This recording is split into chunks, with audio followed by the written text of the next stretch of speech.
এই দেখুন কতটা বরফ জমছে, যে আমাদের যে টেম্পারেচার মিটারে যে সেন্সরটি ছিল সেটা বরফে জমে গেছে। তারপরে যে আমরা যে একটি তার দিয়ে বেঁধেছিলাম সে তারটাও বরফে জমে গেছে। এই দেখুন, এই যে আমাদের মিটার। হ্যালো বন্ধুরা, আসসালামু আলাইকুম, কেমন আছেন? আশা করি ভালো আছেন। আজকে নতুন একটি ভিডিও নিয়ে হাজির হলাম। এই ভিডিওতে আপনাদের দেখাতে চলেছি একটি পেল্টিয়ার মডিউল।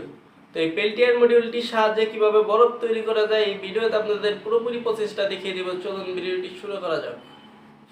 আমরা একটি 12 ভোল্ট 6 এম্পিয়ারের পেল্টিয়ার মডিউল নিয়ে নিয়েছি। এই পেল্টিয়ার মডিউলটির দাম নিয়েছিল আমাদের কাছ থেকে 190 টাকা। তো আরেকটি ওয়াটার ব্লক নিয়ে নিয়েছি। এই ওয়াটার ব্লকটির দাম নিয়েছিল আমাদের কাছ থেকে 170 টাকা। এই ওয়াটার পাম্প নিয়ে নিয়েছি। এই ওয়াটার পাম্পটি হলো 12 ভোল্ট 8 ওয়াটের একটি ওয়াটার পাম্প। তো এই ওয়াটার পাম্পটি নিয়েছিল আমাদের কাছ থেকে 220 টাকা। কুলিং ফ্যান নিয়ে নিলাম। তো এই কুলিং ফ্যানটির দাম নিয়েছিল আমাদের কাছ থেকে 380 টাকা। তো আরেকটি ওয়াটার পাইপ নিয়ে নিয়েছি। টেম্পারেচার মিটার নিয়ে নিয়েছি। এই পেল্টিয়ার মডিউলটির এই লেখা সাইডটি হলো ঠান্ডা হয়, আর এই যে সাদা সাইডটি আছে সাদা সাইডটি হলো প্রচণ্ড গরম হয়। তো প্রচণ্ড যদি গরম হয়ে যায় তাহলে আমাদের এই সাদা সাইডটি কিন্তু ঠান্ডা হবে না। তো তার জন্য আমাদের এই সাদা সাইডটি আমাদের অনেকটা ঠান্ডা রাখা লাগবে। ঠান্ডা রাখার জন্য যেই ওয়াটার ব্লকটি আছে এই ওয়াটার ব্লকটির উপরে আমরা থার্মাল পেস্ট লাগিয়ে নিব প্রথমে।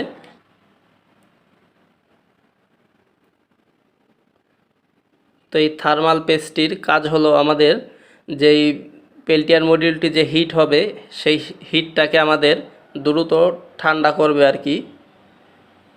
লাগিয়ে নিলাম। তো এখন আমাদের যে পেল্টিয়ারের যে সাদা প্রান্তটি আছে এই যে সাদা সাইডটি আমরা এইভাবে বসিয়ে দিব ভালোভাবে। তো আমরা এইভাবে বসিয়ে দিলাম ভালোভাবে। তো এখন আমাদের যে একটি কুলিং ফ্যান আছে, তো এই কুলিং ফ্যানটি অবশ্যই দরকার। এই কুলিং ফ্যানটি যদি আমরা না ব্যবহার করি এই পেল্টিয়ার মডিউলের সাথে, তাহলে আমাদের এই ওয়াটার ব্লকটি আছে এটা আমাদের যে পানিটা যে সার্কুলেশন হয় তা কিছুক্ষণ চলার পরে পানিটা গরম হয়ে যাবে। কুলিং ফ্যানটার উপরেও আমরা থার্মাল পেস্ট লাগিয়ে নিব ভালোভাবে। তো আমরা ভালোভাবে পেস্টটি লাগিয়ে নিলাম। পেস্টটি লাগানোর পরে এই যে ওয়াটার ব্লকটি আছে পেল্টিয়ার মডিউলের সাথে, তো এই ওয়াটার ব্লকটি আমরা এখানে বসিয়ে দিব। যে পেল্টিয়ার মডিউলটি আছে পেল্টিয়ার মডিউলটি জানি লড়ে চড়ে না যায় সেজন্য আমরা একটি তার নিয়ে নিলাম। এই তার দিয়ে আমরা এই পেল্টিয়ার মডিউলটি কোনাকুনিভাবে বেঁধে নিব।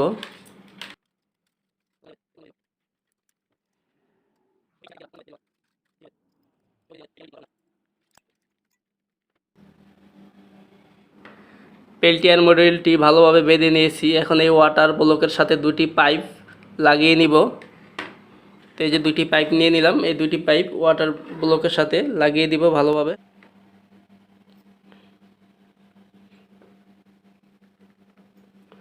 তো একটি পাইপ বসিয়ে দিলাম, তো আরেকটি পাইপও বসিয়ে দিতে হবে। পাইপটি লাগানো হয়ে গেছে। এখন যে একটি পাম্প নিয়ে নিলাম, তো এই পাম্পের সাথে আমরা এই যে এই পাইপটির এই মাথা এই পাম্পের সাথে আমরা এইভাবে লাগিয়ে নিব। তো পাম্পের সাথে এই যে আমরা লাগিয়ে দিলাম। তো এখন এই যে পাম্প আছে ওয়াটার পাম্প, এটা হলো ওয়াটার পাম্পের তার, এটা হলো আমাদের পেল্টিয়ার মডিউলের তার, এটা হলো আমাদের কুলিং ফ্যানের তার। তো এখন আমরা এই পেল্টিয়ার মডিউলের একটি প্লাস তার নিব, কুলিং ফ্যানের একটি প্লাস তার নিব, আর ওয়াটার পাম্পের একটি প্লাস তার নিয়ে একসাথে পেঁচিয়ে দিব সবগুলি।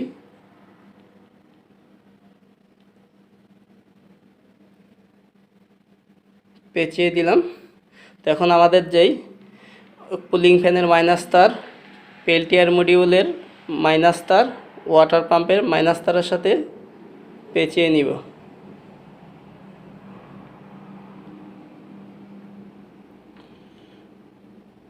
তো আমাদের কানেকশন করা হয়ে গেছে।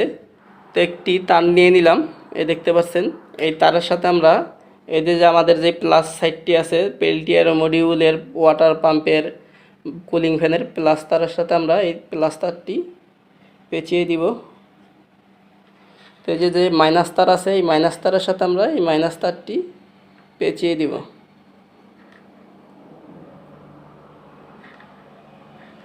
তো পেঁচিয়ে দিলাম। তো এখন আমরা এই দুইটি তারের সাথে আমরা সোল্ডারিং করে দিব এখানে।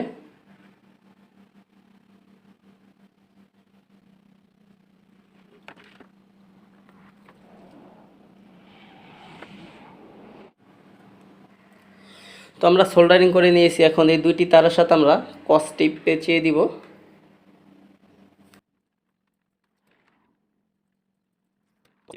কিছুটা পানি নিয়ে নিলাম একটি বক্সে করে। তো এই যে ওয়াটার পাম্পটি ছিল, এই পাম্পটি হলো ওয়াটার প্রুফ। এই পাম্পটি আমরা এই পানির ভিতরে ডুবিয়ে দিব। পানির ভিতরে ডুবিয়ে দিলাম পাম্পটি। এখন যে ওয়াটার ব্লক থেকে যে একটি পাইপ বের হয়েছিল, এই পাইপটি আমরা এই বক্সের ভিতর ঢুকিয়ে দিব। এই পেল্টিয়ার মডিউলটি চালানোর আগে একটি টেম্পারেচার মিটার নিয়ে নিলাম। টেম্পারেচার মিটারটি আমরা এই জায়গায় সেট করে দিব। সেট করে দেওয়ার পর আমাদের যেই টেম্পারেচার মিটারে যেই সেন্সরটা আছে, এই সেন্সরটা আমরা এই পেল্টিয়ার মডিউলের উপরে বসিয়ে দিব।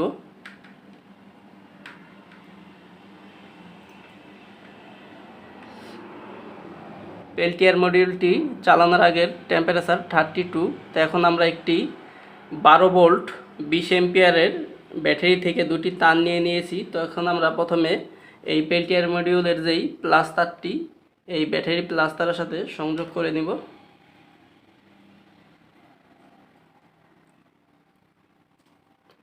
টেপ পেঁচিয়ে দিব তারটিকে।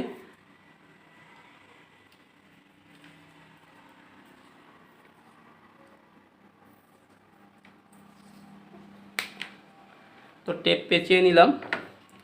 তো এখন আমাদের যেই পেল্টিয়ার মডিউলের যেই মাইনাস তারটি ছিল, এই মাইনাস তারের সাথে আমরা এই ব্যাটারির মাইনাস তারটি সংযোগ করে দিব। তো ব্যাটারির মাইনাস তারটি সংযোগ করে দিলাম। সংযোগ করে দেওয়ার সাথে সাথে দেখতে পাচ্ছেন আমাদের যে টেম্পারেচার মিটারটি ছিল, এই টেম্পারেচার মিটারটির টেম্পারেচার কমতেছে আস্তে আস্তে।